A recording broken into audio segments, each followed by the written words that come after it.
కాశ్యపాన్వయ సంజాతం శరణ్యార్యపదాశ్రితం వైరాగ్యజలధిం వందే రంగరామానుజం మునిం.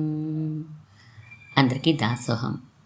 మన ఆచార్యులు శ్రీ శ్రీ శ్రీ త్రిదండి శ్రీ రంగరామానుజీయ స్వామివారు భగవద్గీత సారాన్ని ప్రశ్నోత్తర రూపంలో లోకమంతా జీవించడానికి వీలుగా శ్రీకృష్ణార్జున సంవాదంగా మనకి అనుగ్రహిస్తే దాన్ని మనం ప్రతిరోజు కొంత భాగం చదువుకుంటున్నాం. మనం 12 అధ్యాయాలు పూర్తి చేసుకున్నాం శ్రీకృష్ణార్జున సంవాదం కోశంలో.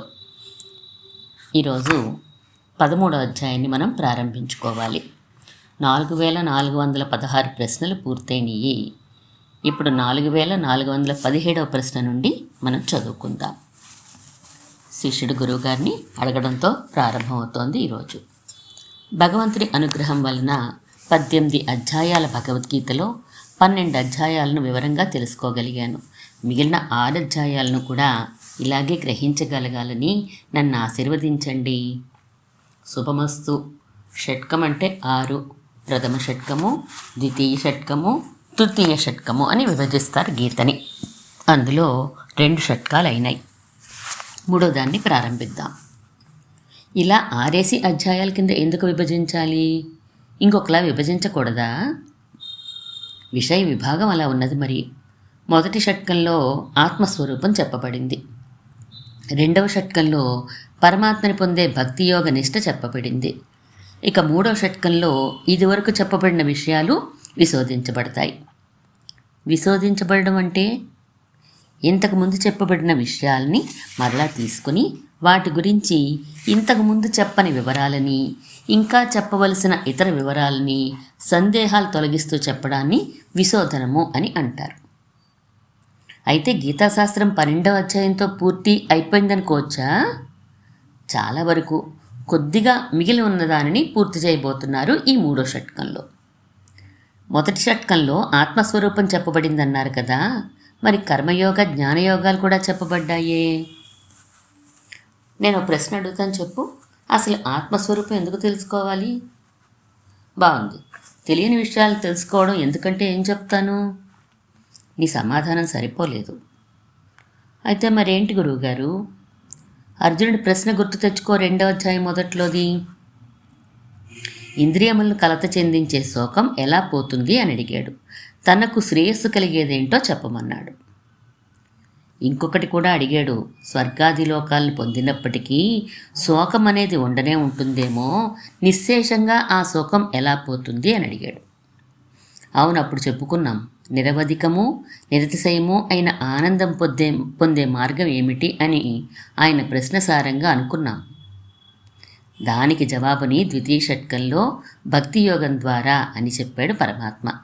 ఆ భక్తి కలగాలంటే ఆత్మస్వరూపం ఎరగవలసినదే.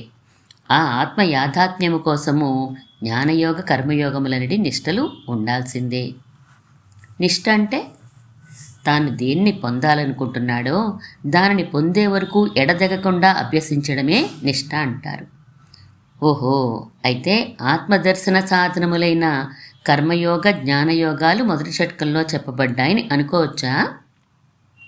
మొదటి అధ్యాయం శాస్త్ర అవతరణానికి మూలమైన అర్జున శోకం గురించి చెప్తే, 2వ అధ్యాయం శాస్త్ర ఉపోద్ఘాతం చెప్పింది. మిగిలిన 4 అధ్యాయాలు నువ్వు చెప్పినట్లు ఆత్మదర్శన సాధనముల వివరాలే. అర్థమైంది. ద్వితీయ షట్కంలో కూడా ఇలాగే విభజన చేసుకోవచ్చా? ఓ, భక్తి యోగ స్వరూపం మొదటి 3 అధ్యాయాల్లోనూ, అది ఎలా పుడుతుంది, ఎలా వృద్ధి పొందుతుంది అని తర్వాత 3 అధ్యాయాల్లోనూ వివరించారు. భక్తి యోగ స్వరూపం ప్రత్యేకించి చెప్పేదేమిటి? ఉత్పత్తి వృత్తులలో తెలిసిపోతుందిగా. సాధన చేసే వ్యక్తులు భిన్నంగా ఉంటారు. వారు కోరే ఫలాలు భిన్నంగా ఉంటాయి. అందుచేత 7, 9 అధ్యాయాల్లో అన్ని కోణాల్లోంచి భక్తి స్వరూపాన్ని వివరించారు. మరి 8వ అధ్యాయం వదిలేశారేం? ఐశ్వర్యకాములు, ఆత్మప్రాప్తి కాముల గురించిన వివరాలు కూడా ప్రస్తావసంగా అందులో ఉన్నాయి. పరతత్వం కూడా 2వ షట్కంలోనే కదా ఉన్నది. అవును, పరస్వరూపము ఉపాయ స్వరూపము కూడా ఆ షట్కంలోనే ఉన్నాయి. స్వస్వరూపము, పరస్వరూపము, ఉపాయ స్వరూపము కూడా అయిపోతే ఇక 3వ షట్కం విశేషమేమిటి? విరోధి స్వరూపం కొంత చెప్పబడుతూనే వెనక చెప్పబడిన విషయాల్ని విశోధిస్తుంది ఈ షట్కం. దీనిలో మళ్ళా విభాగాలున్నాయా? ఉన్నాయి. వివేచనము 13, 14, 15 అధ్యాయాల్లో ఉంటుంది. కర్తవ్యములు 16, 17, 18లో ఉంటాయి. తత్వవివేచనం అంటే ప్రకృతి, పురుషుడు, సర్వేశ్వరుడు అంటే అచిత్తు, చిత్తు, ఈశ్వరులని తత్వాలు 3 కదా. వాటిని విడదీసి వివరంగా అధ్యయనం చేయడం. కర్తవ్యాలంటే కర్మయోగ, జ్ఞానయోగ, భక్తి యోగాల అనుష్ఠానం, అమలుపరచడం అని అర్థం. ఓహో, అయితే ఇప్పుడు మనం తత్వ వివేచన ప్రారంభించబోతున్నామన్నమాట. అవును, ఇంకో విషయం కూడా విను.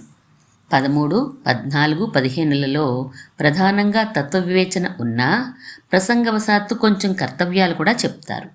అలాగే 16, 17, 18లలో ప్రధానంగా కర్తవ్యాలు ఉన్నా ప్రసంగవశాత్తు తత్వ వివేచన కూడా చెప్తారు. ఇప్పుడు ఈ 13వ అధ్యాయంలో ఏమేమి ఉంటాయో చెప్పండి. 6 అంశాలుంటాయి ప్రధానంగా.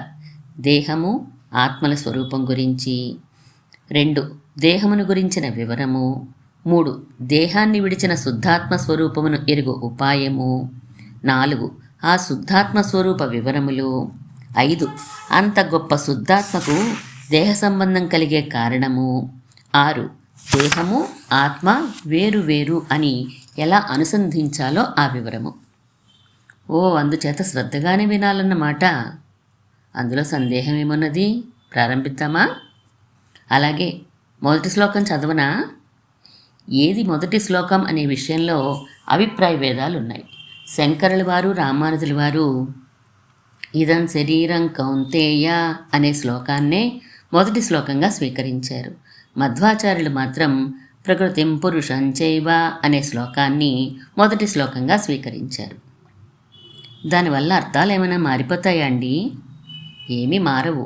శంకర రామానుజ భాష్యాల్లో ప్రారంభ శ్లోకంగా ఉన్న ఇదం శరీరం కౌంతేయ అనేది భగవానుడు చెప్పిన సమాధానమైతే, మధ్వ భాష్యంలో ఆ సమాధానం రావడానికి అవసరమైన ప్రశ్నను అర్జునుడి చేత ప్రకృతిం పురుషం చైవ అనే శ్లోకంలో అడిగించారు, అంతే. ఎందుకు ఈ శ్లోక భేదాలు వచ్చుంటాయి? తాళపత్ర గ్రంథాల్లో ఒక్కో ప్రాంతంలో ఒక్కో విధంగా ఉండవచ్చు. పురాతన గ్రంథాల్లో చాలా వాటికి ఈ విధమైన పాఠభేదాలు ఉంటూనే ఉంటాయి. ఇంతకీ అయితే మొదటి శ్లోకం ఏం చెప్పుకుందాం? ఏదైనా తప్పు లేదు, అర్థంలో మార్పు రాదు కనుక అర్జునవాచతోనే ప్రారంభించు. సరే, చదువుతానైతే. ప్రకృతిం పురుషం చైవ క్షేత్రం క్షేత్రజ్ఞమేవ చ ఏతద్వేదితుమిచ్చామి జ్ఞానం జ్ఞేయం చ కేశవ. అన్వయం విను. కేశవ, ప్రకృతిం పురుషం చ క్షేత్రం క్షేత్రజ్ఞం ఏవ చ జ్ఞానం జ్ఞేయం చ ఏతద్వేదితుం ఇచ్చామి. తాత్పర్యం: కృష్ణ, ప్రకృతి గురించి, జీవుని గురించి, క్షేత్రము గురించి, క్షేత్రజ్ఞుని గురించి, జ్ఞానమును గురించి, ఎరుగవలసిన విషయము గురించి, వీటన్నిటి గురించి తెలుసుకొనగోరుచున్నాను. ఇంతేనా? సరే, తర్వాతి శ్లోకం చదువుతాను. ఇదం శరీరం కౌంతేయ క్షేత్రమిచ్చభిధీయతే ఏతద్యో వేతి తం ప్రాహుః క్షేత్రజ్ఞ ఇది తద్విదః. అన్వయం చెప్పండి గురువుగారు. కౌంతేయ, ఇదం శరీరం క్షేత్రం ఇది అభిధీయతే ఏతత్యః వేత్తి తం క్షేత్రజ్ఞః ఇది తద్విదః ప్రాహుః. తాత్పర్యం: అర్జున, ఈ దేహము క్షేత్రము అని చెప్పబడుచున్నది. దీనిని ఎవడు తెలుసుకొనుచున్నాడో వాడు క్షేత్రజ్ఞుడు అని ఆ విషయమును ఎరిగిన వారు అందరూ. శ్లోకం సులభంగా అర్థమైనట్లుంది, కానీ మీ తాత్పర్యం కొంచెం గందరగోళంగా ఉందండి. సులభంగా చెప్తాను విను. మన శరీరాన్ని క్షేత్రం అంటారయ్యా, దానిలో ఉండే ఆత్మని క్షేత్రజ్ఞుడు అంటారంతే. మరెందుకు ఇలా తిప్పి తిప్పి చెప్పడం? శాస్త్ర పద్ధతిలో అలా చెప్పకపోతే ఇబ్బందులు వచ్చేస్తాయి. సరే, చెప్పండి అయితే ఈ శ్లోకం వివరాలు. క్షేత్రం అంటే మామూలు అర్థంలో పొలం అని తెలుసు కదా. పొలం దేనికి ఉపయోగపడుతుంది? విత్తనాలు వేసి పంట పండించి ఫలాన్ని అనుభవించడానికి. అంతే. కర్మలనే విత్తనాల ఫలం కలగడానికి కారణమయ్యే ఈ శరీరమే క్షేత్రం అనబడుతోంది. అంటే కర్మానుభవం కోసం ఈ శరీరం ఉన్నది అని అర్థం. క్షేత్రజ్ఞుడు అంటే క్షేత్రమును ఎరిగినవాడు అనర్థం. అంటే దీనిని నేను ఎరుగుదును అనేవాడు. దేన్ని? ఈ శరీరాన్ని. శరీరము నెరగకపోవడం ఏంటి? అలాంటిది ఉండదు కదా. నువ్వు నీ శరీరం ఒకటా కాదా? ఒకటే. అదెలాగా? సరే పోని ఇంకో ప్రశ్న అడుగుతాను. నీ ఎదురుగా కొండ ఉన్నది, దాన్ని తెలుసుకుంటున్నావా? అవును, తెలుసుకుంటున్నాను. నువ్వు ఆ కుండ ఒకటేనా? కాదు. అంటే నువ్వు తెలుసుకుంటున్నది వేరు, నువ్వు వేరు అనే కదా. అయితే నీ శరీరాన్ని నువ్వు తెలుసుకుంటున్నావు కనుక నువ్వు వేరు, నీ శరీరం వేరు. తెలుసుకునేవారు వేరు, తెలియబడేది వేరు అని చెప్తున్నారా? అవును. తెలుసుకునేవాడిని సంస్కృతంలో వేదిత అంటారు, తెలియబడే దానిని వేద్యము అని అంటారు. శరీరాన్ని శరీరమని అనవచ్చు కదా, క్షేత్రమని వేద్యమని ఎందుకు అనాలి? నువ్వు నీ శరీరం ఒకటేనా అని అడిగాను ఇందాక. ఒకటే అన్నావు నువ్వు. ఈ భావన లోక సాధారణం. నేను అనగానే శరీరం అనే స్ఫురణకి వస్తుంది, కానీ లోపల ఉండే ఆత్మ స్ఫురణకి రాదు. అవును, నిజమే. చొక్కా వస్త్రము ధరించబడినట్లే శరీరం కూడా ధరించబడుతుంది అనే స్ఫురణ కలగదు. నువ్వు ఈరోజు అన్నం తిన్నావా? తిన్నానండి. అన్నాన్ని భోగ్యం అంటారు, నిన్ను భోక్త అంటారు. అనుభవించబడేది అనుభవించబడేవాడు అని కదా అర్థం. అంతే. నువ్వు అన్నాన్ని అనుభవించేవు అంటే నువ్వు వేరు, అన్నం వేరు, భోగ్యం వేరు, భోక్త వేరు. తెలిసిందా? తెలిసింది. ఇదం శరీరం కౌంతేయ అనే శ్లోకంలో ఇదం అంటే భోక్తతో కూడిన భోగ్యం, ఆత్మతో కూడిన శరీరం, అది క్షేత్రం. ఈ విషయమును ఎరిగినవాడు క్షేత్రజ్ఞుడు, ఆత్మ. నీకు ఇంకా స్పష్టం అవ్వలేదని నా ఉద్దేశం. ఇంకా అది ఏం తెలియాలండి? ఇది వేరు, నేను వేరు అని తెలిసినవాడే క్షేత్రజ్ఞుడు అని ఆత్మ యాథాత్మ్య జ్ఞానం కలవారి అభిప్రాయం. తద్విధ అని శ్లోకంలో అన్న పదానికి అర్థం అదే. మరి కొంచెం వివరంగా చెప్తేనే కానీ నాకు అర్థం అవదేమోనండి. అడుగు ఏం కావాలో. కుండని నేను తెలుసుకొనుచున్నాను అని అన్నప్పుడు కుండ వేరు, నేను వేరు అని ఉదాహరణ చెప్పి శరీరమును నేను తెలుసుకొనుచున్నాను అన్నప్పుడు కూడా అదేవిధంగా శరీరం వేరు, నేను వేరు అని గ్రహించమన్నారు కదా. అవును. కుండని శరీరాన్ని ఎలా పోలుస్తాం? కుండ అనేది నాకన్నా వేరుగా ఉన్నది, శరీరం అలా లేదే. నేను శరీరం ఒకటిగానే ఉన్నాం కదా. అభేదం స్పష్టంగా కనిపిస్తోంది కదా. నేను లావుగా ఉన్నాను అంటే లావుతనం ఉన్న శరీరాన్ని ఆత్మని కలిపే కదా చెప్తున్నాను. అయితే శరీరము ఆత్మ ఒకటే అన్నందువల్ల నష్టం ఏమిటి? ఒకటెలా అవుతాయి? భిన్న భిన్న ప్రయోజనాలను అనుకున్నాం కదా. ఒకటి తెలియబడేది, ఇంకొకటి తెలుసుకునేది. అయితేనేమండి, ఒకే మట్టి ముద్దతో చేయబడిన కుండ, మూకుడు మొదలైన వస్తువులు భిన్న భిన్న ప్రయోజనాల కొరకు ఉన్నా మట్టి వస్తువులుగానే ఎలా స్వీకరించబడుతున్నాయో, అలాగే ఆత్మ శరీరం అనేవి ఏదో ఒక విచిత్ర పదార్థం యొక్క వికారాలు అవడం వలన తెలుసుకొనబడుట, తెలియబడుట అనే లక్షణాలు ప్రదర్శించి వేరువేరు అనిపించవచ్చు, కానీ నిజానికి ఉన్నదంతా ఒకటేనేమో. బాగుంది నీ వాదం.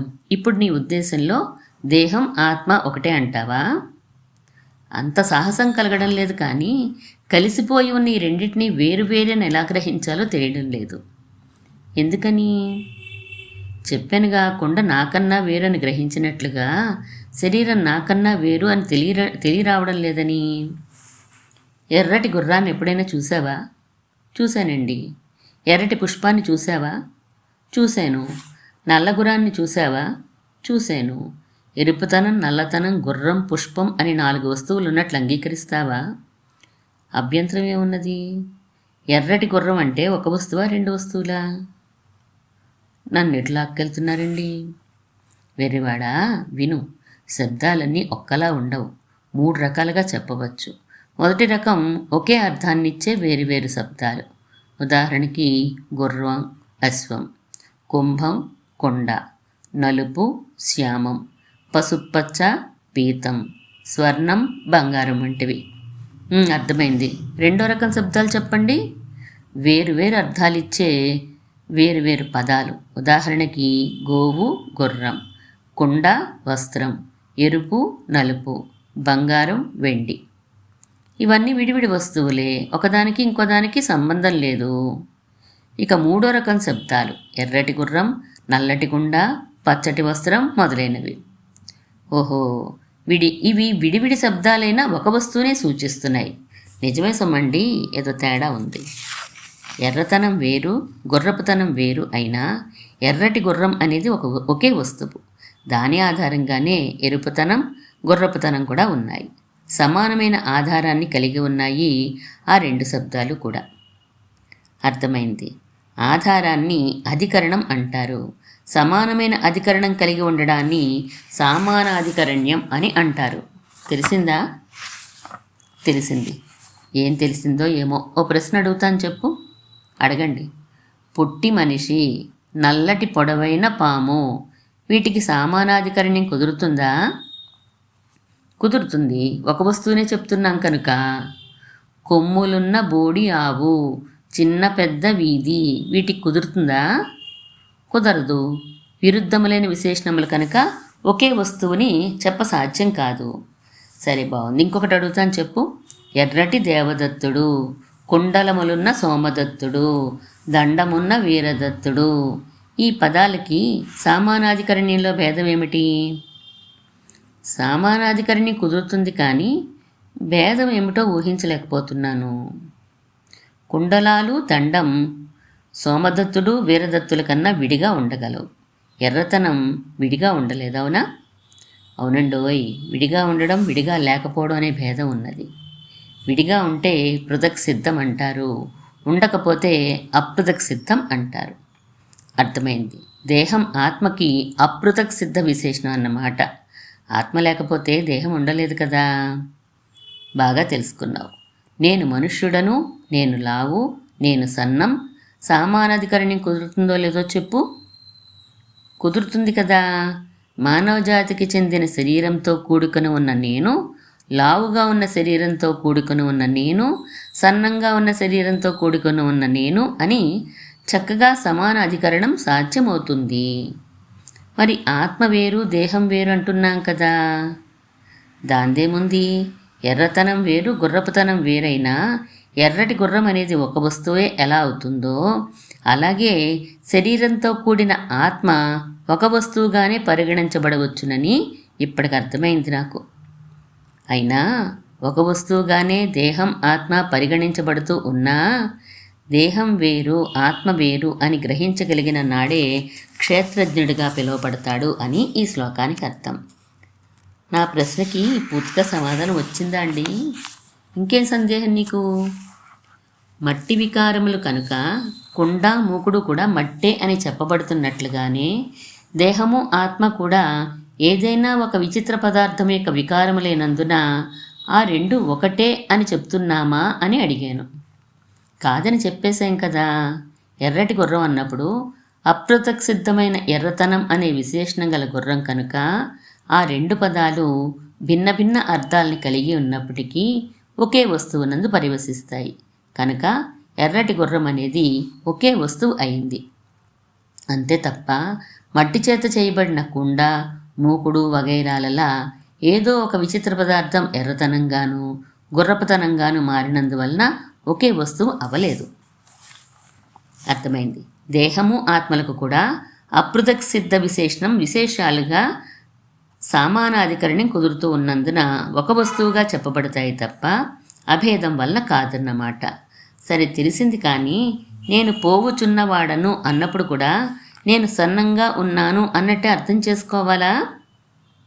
అవును.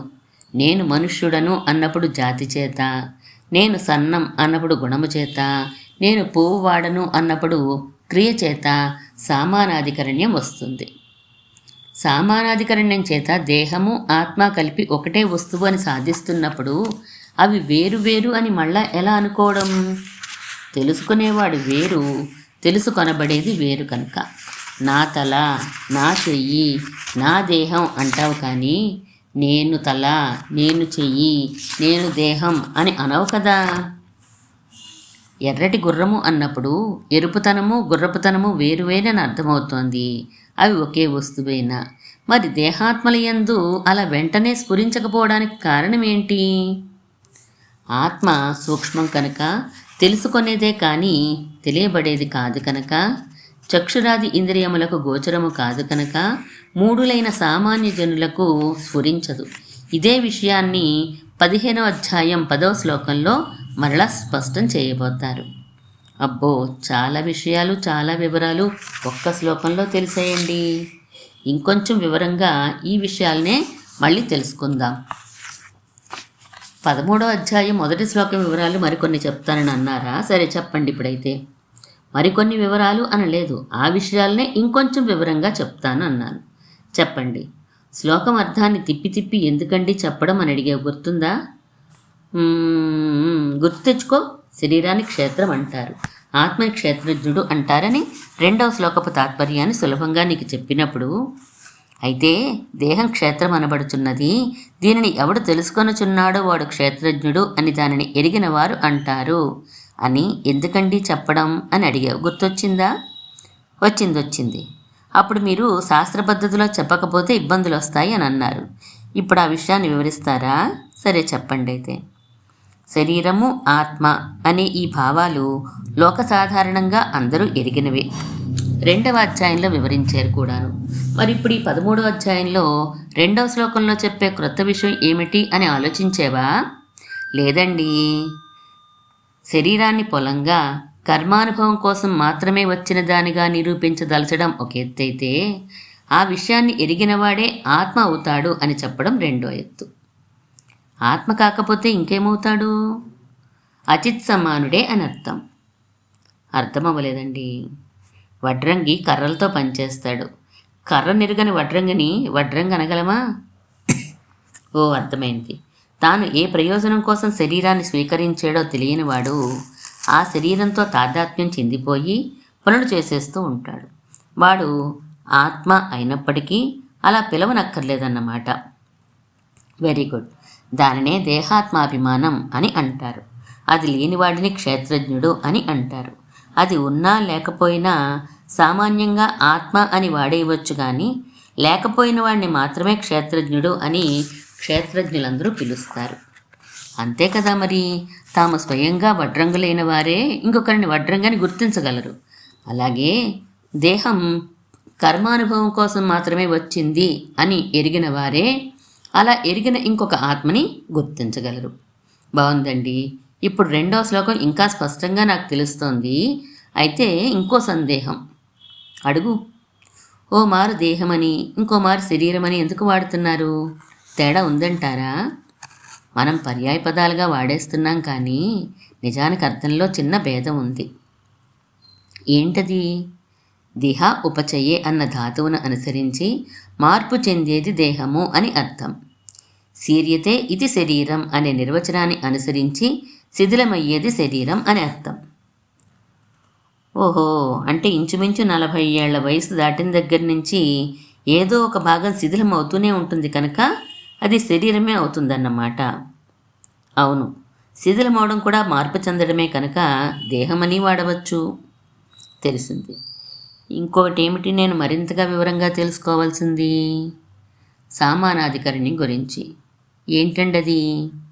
2 వస్తువులను ఒకటిగానే వ్యవహరించడం 2 సందర్భాల్లో జరుగుతుంది.